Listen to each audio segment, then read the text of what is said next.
Hello, and welcome to Alfred Music Staff Picks. I'm Dave Black, co-author, along with my good friend Peter Erskine, and we are so excited to tell you about our new book called The Drummer's Lifeline. And here it is.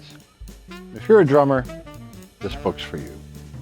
If you have a drummer in your life, this book most certainly could be for him or for her. And if you're a band director or anyone that needs or wants to know a little or a lot more about drums, I think this book has most of the answers. And even though it has so much information in it, it's quite handy. The Drummer's Lifeline offers practical yet offbeat tips to just about any drumming issue you may encounter. Whether you're a working pro, a student, or a weekend warrior who simply plays the drums for the fun of it, whatever your musical preference or style, and whatever your level of drumming experience or expertise, you'll find answers to questions you've asked yourself before, or answers to questions you didn't even know existed. Topics include choosing drumsticks, tuning drum heads, tricks of the trade, practice tips, and a really useful section on the business of music. Let's now have Peter demonstrate one of the tips found in the book.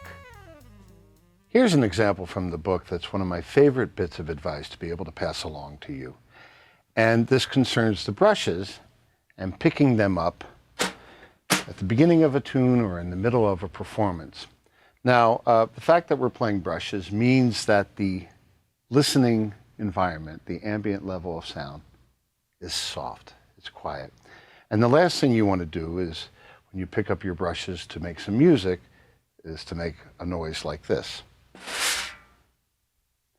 Especially if you're recording, that doesn't really fly. So one evening I was trying to figure out, well, how do I pick up my brushes and not make any noise? And it occurred to me, because I had the brushes resting on the snare drum head like this, that I had to lift them silently, and the way to do that just seemed to put the heel of my palm on the ends of the brush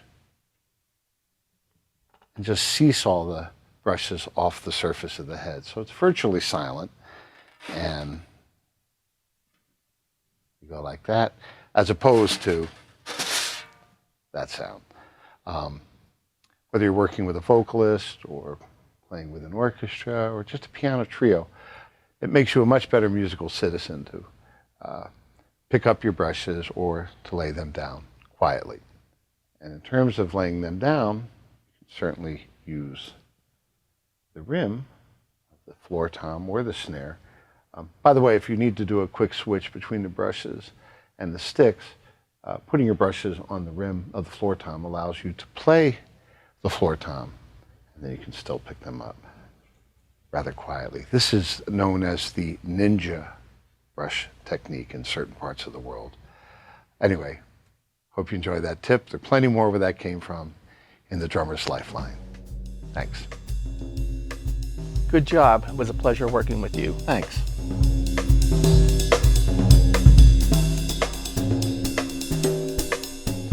Thanks for watching. To order your copy of The Drummer's Lifeline, visit alfred.com or your local music retailer. Peace.